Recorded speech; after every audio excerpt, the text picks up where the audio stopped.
आप सभी को नमो बुद्धाय, जय हिंद। आज कुछ पर्वों उत्सवों की चर्चा करना है आप सबके बीच में।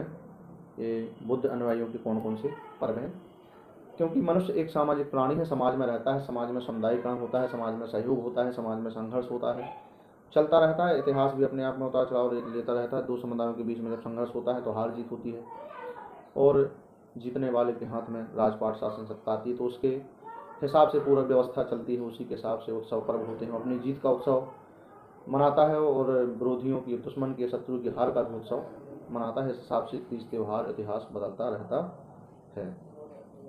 लेकिन हम जिसके अनुयायी हैं उससे जुड़े हुए जो मूल पर्व हैं, मूल उत्सव हैं, उनको हमारे जो महापुरुष ऐसे हैं जिनकी मूल बातों पर हमारा पूरा बौद्ध व्यवस्था टिकी हुई है, उनके हमें पर्व जरूर मनाना चाहिए।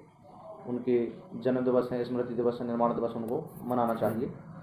बुद्ध अनुयायियों के हिसाब से यदि देखा जाए तो सबसे महत्वपूर्ण और विश्वव्यापक और सबसे ज़्यादा उमंग उत्साह के साथ मनाया जाने वाला बुद्ध पूर्णिमा है, जिसको वैशाख पूर्णिमा भी कहते हैं, त्रिविध पावनी पूर्णिमा भी कहते हैं। त्रिविध पावनी पूर्णिमा इसलिए कि इसमें गौतम बुद्ध के जीवन की 3 घटनाएं जुड़ी हुई हैं। इसी पूर्णिमा के दिन उनका जन्म हुआ लुम्बिनी में, इसी पूर्णिमा के दिन उनको ज्ञान प्राप्ति हुई बोधगया में, इसी पूर्णिमा के दिन उनका निर्माण हुआ कुशीनगर में। तो ये बुद्ध पूर्णिमा बहुत खास है। इसके बाद आषाढ़ पूर्णिमा, धम्मचक्र प्रवर्तन दिवस, ये भी बहुत खास है। इस दिन गौतम बुद्ध ने सारनाथ में प्रथम उपदेश दिया था और धम्म का मार्ग जन जन के लिए खोला था। इसके अलावा कार्तिक पूर्णिमा का भी बहुत खास महत्व है। नवंबर में जो लगभग पड़ती है, दिसंबर में भी पूर्णिमा पड़ती है, उसका भी खास महत्व है, इतिहास जुड़ा हुआ है।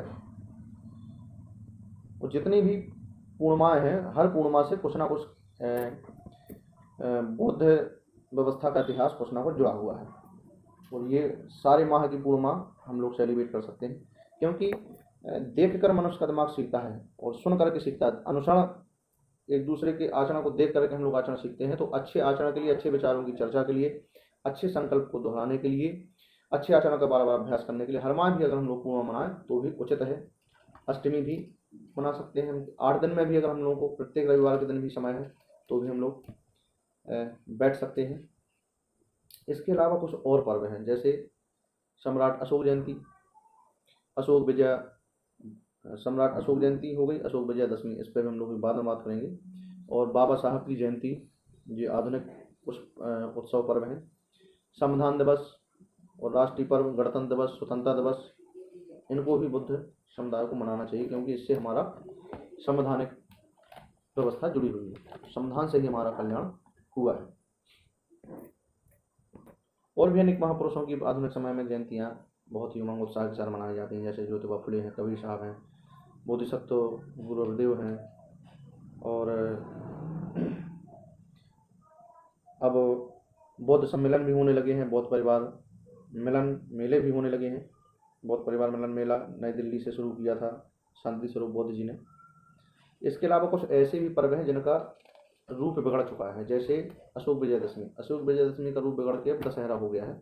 वैसे अशोक विजयदशमी का इतिहास सम्राट अशोक से जुड़ा हुआ है, लेकिन उसके बाद जब उनकी पीढ़ी के 10वें राजा हुए सम्राट अशोक ने इस दिन धम्म दीक्षा ग्रहण की थी, हिंसा छोड़ी थी, शस्त्र छोड़े थे, इसको विजय दिवस कहा गया। और जिस समय उन्होंने दीक्षा ली थी उसको विजय काल कहा गया।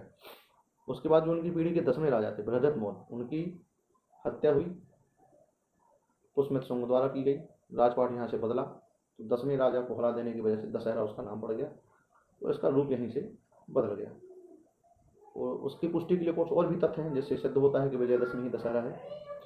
पुष्यमित शुंग का पाटलिपुत्र में बृहद्रथ मौर्य की हत्या करना, फिर वहाँ असुरक्षा की भावना से राजधानी उसको छोड़ देना और साकेत को नई राजधानी बनाना, साकेत का नाम अयोध्या पड़ना, और अयोध्या में घाघरा नदी का नाम सरयू नदी होना, बौद्ध भिक्षुओं की हत्या का आदेश निकालना, ये सिद्ध करता है कि विजयदशमी ही दशहरा है। विजयदशमी से ही दशहरा परिवर्तित हुआ है। कुछ और भी त्यौहार परिवर्तित हुए हैं जिनका रूप बदला है, जैसे नागपंचमी। नागपंचमी भी पहले नागवंशियों का, जो बुद्ध के उपासक होते थे, उनका त्यौहार था, जिसमें स्वर और पराक्रम का प्रदर्शन किया जाता था। अब कुछ पर्वों से अपने इतिहास को जोड़ करके देखा जाता है, जैसे होली से भी इतिहास को जोड़ करके देखा जाता है।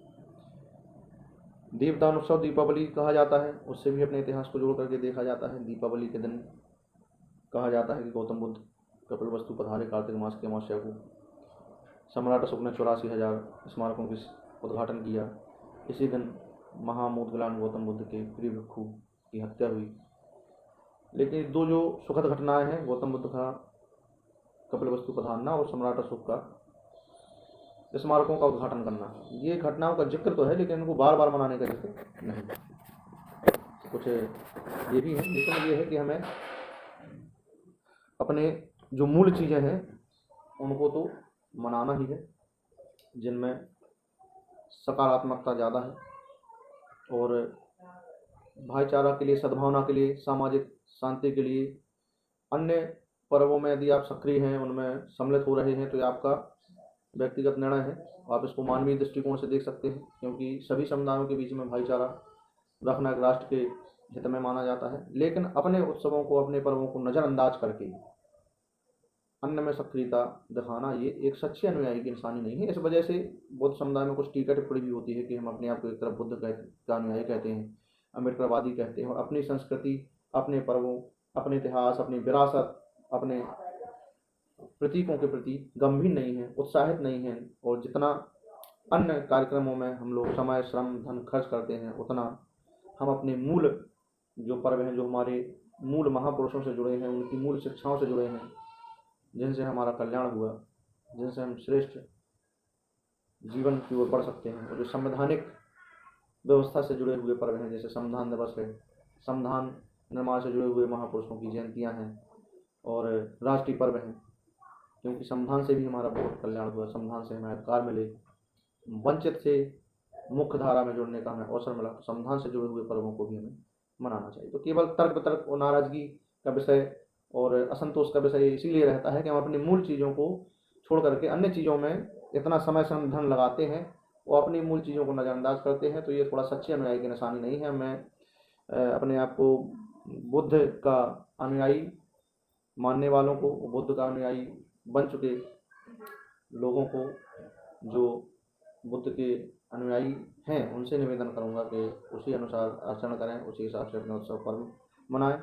जो लोग अनुयायी नहीं मानते, केवल शुभचिंतक और समर्थक मानते हैं, उनकी बात नहीं है, लेकिन जो अपने आप को अनुयायी मानते हैं, उनको अनुसरण करना भी जरूरी है। इसी के साथ ही अब आप लोगों से अनुमति चाहते हैं, और आप लोग अपनी प्रतिक्रिया और कमेंट, अपनी राय प्रतिक्रिया कमेंट के माध्यम से दे सकते हैं। जो भी आपको वीडियो पसंद आ रहे हैं उनको लाइक शेयर करें, और इस चैनल पर आने वाले अन्य वीडियो के लिए चैनल को आप सब्सक्राइब कर लें। बस ये ज़रूर खासियत है कि वीडियो हमारे एकदम सीधे साधे सपाट रहते हैं, इसमें मैं एडिटिंग करना नहीं जानता हूँ, कुछ बनावटी चीज़ें नहीं डाल पाता हूँ, इसको कुछ आकर्षक आर्टिफिशियल नहीं बना पाता हूँ। सीधे साधे रहते हैं, जो ही अपनी बात है साधारण से मोबाइल से, सस्ते मोबाइल से रिकॉर्ड करते हैं और सीधी रिकॉर्डिंग आप लोगों के बीच में पेश कर देते हैं। चलिए, इन्हीं सब बातों के साथ अब आपसे अनुमति लेते हैं। नमो बुद्धाय, जय हिंद।